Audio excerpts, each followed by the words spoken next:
दोस्तों बहुत लोगों का कॉल आता है, बहुत लोगों का इंक्वायरी होता है कि सर हम एनजीओ बनाने जा रहे हैं, इसमें क्या फीस लगेगा, क्या बनाने में खर्च आएगा और क्या क्या डॉक्यूमेंट्स की नीड होगी।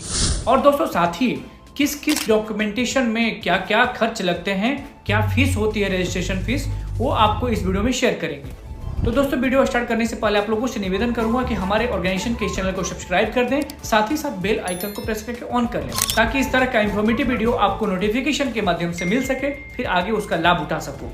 तो दोस्तों बहुत सारे लोगों का इंक्वायरी आता है कि सर हमें एनजीओ रजिस्टर्ड कराना है तो क्या फीस लगेगा और क्या डॉक्यूमेंट्स लगेंगे, और साथ ही साथ हमारी जो डॉक्यूमेंटेशन है वो डॉक्यूमेंटेशन रजिस्ट्रेशन आप करा के दे दीजिए, क्या खर्च आएंगे। तो दोस्तों आप लोग को शेयर कर देता हूं कि एनजीओ रजिस्टर्ड करने के लिए ज़्यादा पैसे खर्च नहीं करने होते हैं। रजिस्ट्रेशन कराना बहुत ईजी है और ज़्यादा इसमें तामझाम नहीं है, परंतु एनजीओ रजिस्टर्ड करा के आगे चलाना तामझाम है।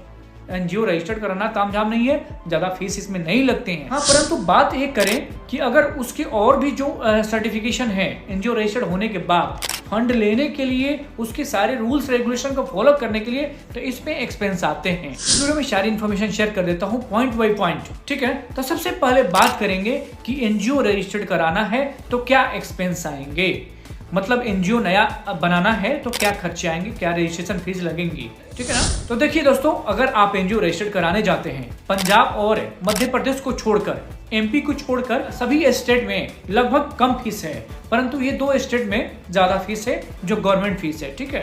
सेक्शन 8 कंपनी बनाने जाते हैं एनजीओ के सेक्टर में जो काम करती है, सेक्शन 8 कंपनी, आपके पास सबसे पहले डीएससी होना चाहिए। डीएससी डिजिटल सिग्नेचर सर्टिफिकेट मतलब आपके पास होना चाहिए। उसके माध्यम से सारे प्रोसेस होंगे, सारे डॉक्यूमेंटेशन होंगे, क्योंकि ये मिनिस्ट्री ऑफ कॉर्पोरेशन अफेयर के द्वारा सेक्शन 8 रजिस्टर की जाती है। आप ट्रस्ट बनाने जाते हो तो भी खर्च लगभग 8 से 10 हजार का आ जाता है। जो फीस है सेक्शन 8 कंपनी बनाते हो वो आपको सीए के द्वारा प्रोवाइड करा जाती है, रजिस्टर्ड कराई जाती है। जो सीए होते हैं अपना प्रोफेशनल फीस लेकर आपको 8 से 10 हजार या 12 हजार, कोई 15 हजार, ठीक है ना। अब आपका रिक्वायरमेंट क्या है, कैसा सीए है, प्रोफेशनल है, थोड़ा मीडियम क्लास का है या स्टार्टअप है। स्टार्टअप वाले आपको कम फीस में, कम रजिस्ट्रेशन फीस में आपको सर्टिफिकेशन करा के देते हैं, परंतु उसमें कुछ खामियां होती है, ज्यादा खामियां नहीं होती है, क्योंकि अनुभव सबसे इंपॉर्टेंट है। अनुभव के आधार पर, ब्रांड के आधार पर फीस और पैसे खर्च करने होते हैं किसी भी प्रोडक्ट को लेकर। तो अनुभवी सीए के पास जाते हो तो आपको सिस्टमेटिक सारी चीजें करा कर देगा, तो उसका फीस थोड़ा ज्यादा होता है। परंतु गवर्नमेंट का जो फीस होता है, जो लीगल फीस होता है, वो आपको सब जगह सेम ही मिलेगा, उसमें कोई वेरिएशन नहीं देखने को मिलेगा। तो लगभग एग्जाम्पल बोले, सेक्शन 8 कराओ, आप ट्रस्ट कराओ चाहे सोसाइटी कराओ, लगभग 8 हजार, 10 हजार, 12 हजार, 15 हजार, इससे ज्यादा अगर फीस आता है तो फिर आपको नुकसान है। आप उस जगह पे सर्टिफिकेशन ना कराओ, ठीक है ना। इससे ज्यादा फीस नहीं लगते हैं एनजीओ रजिस्टर्ड कराने में। परंतु अब बात करें कि एनजीओ आप रजिस्टर्ड करा लिए हैं तो उसके बाद का जो फीस है, ठीक है ना, जैसे एजीएम हो, एजीएम मतलब जनरल मीटिंग जो होती है, एनुअल जनरल मीटिंग, इसको आरओसी कराने में और भी जो जितने भी कंप्लेंसेस है, रूल रेगुलेशन है, सारे डॉक्यूमेंटेशन को सही से रेगुलेट करने के लिए, एक्ट करने के लिए आपको पूरे साल का जो फीस होता है थोड़ा ज्यादा हो जाता है, ठीक है ना। वो सीए के ऊपर डिपेंड करता है कि आपका सीए कितना चार्ज कर रहा है, ठीक है ना। उसका प्रोफेशनल चार्ज क्या है, जो सीए है किस क्वालिटी में ऑब्जर्व करता है या फिर आपको किस क्वालिटी का सीए है, ठीक है, उसके आधार पर उसका फीस होता है। इसमें एक फीस देखने को नहीं मिलेगा, एक फीस कहीं भी नहीं देखने को मिलेगा।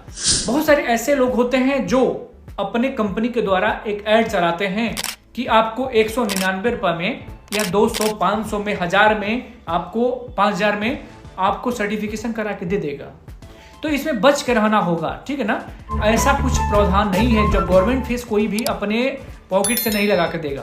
अपना प्रोफेशनल फीस तो मान सकता हूं कि बाय द वे माफ कर दे या छोड़ दे, परंतु गवर्नमेंट जो फीस है ना, वो अपने पॉकेट से कोई करा के आपको एनजीओ बनाकर नहीं देगा। इस बात को ध्यान में रखें और अपने प्लानिंग को आगे बढ़ाने में सबसे इंपॉर्टेंट जो है वो है आपकी समझ। कितना आप समझ पाते हैं एनजीओ को या फिर अपने सिस्टम को, गवर्नमेंट के सिस्टम को। आप अगर गूगल सर्च करते हैं गूगल पर कि हाँ एनजीओ बनाने में कितना खर्च आता है, तो बहुत सारे टाइप्स दिखेंगे, बहुत सारे वेरिएंट देखेंगे। ठीक है, 199 से भी स्टार्ट हो जाते हैं, कितनी जगह ऐड देखोगे तो 199 में कहीं भी एनजीओ रजिस्टर्ड नहीं होती है, ये स्कैम है। 199 रुपया आपको कहीं भी कोई भी जो भी कंपनी है चाहे ऑर्गेनाइजेशन है वो नहीं करके देंगी, ये स्कैम है। 199, 500, 599, 800, 899 समथिंग इस तरह से बहुत सारे एड्स देखने को मिल जाएंगे। परंतु जो लीगल है आपको मैंने शेयर किया कि कम से कम 8,000 से लेकर 15,000 के बीच में आपको अलग अलग सीए जो हैं वो डिमांड करते हैं। ठीक है ना। और साथ ही साथ हमारी जो कंपनी है, हमारी जो ऑर्गेनाइजेशन है, सर्टिफिकेशन हर तरह की प्रोवाइड कराती है। हमारी जो ऑर्गेनाइजेशन है नॉन प्रॉफिट ऑर्गेनाइजेशन है, तो हम अपने प्रॉफिट को हम साइड में रखते हुए केवल अपने एक्सपेंस को, अपने मेंटेनेंस को चार्ज करते हैं और आपको रीजनेबल प्राइस पर आपको सर्टिफिकेशन करा के देते हैं। तो अगर आप एनजीओ रजिस्टर कराना चाहते हैं तो हमसे कांटेक्ट कर सकते हैं। डिस्क्रिप्शन में आपको कांटेक्ट नंबर, ईमेल आईडी, आपको सारी डिटेल दे दी जाएगी, आप वहां से देखकर आप कांटेक्ट कर सकते हैं। तो आगे बात करेंगे कि और भी सारे सर्टिफिकेशन है, जैसे FCRA हो गया, CSR हो गया, और आपको MSME, ISO और भी सारी सर्टिफिकेशन है। आप अगर सर्टिफिकेशन कराना चाहते हैं तो हमारी कंपनी सारी फैसिलिटीज प्रोवाइड कराती है।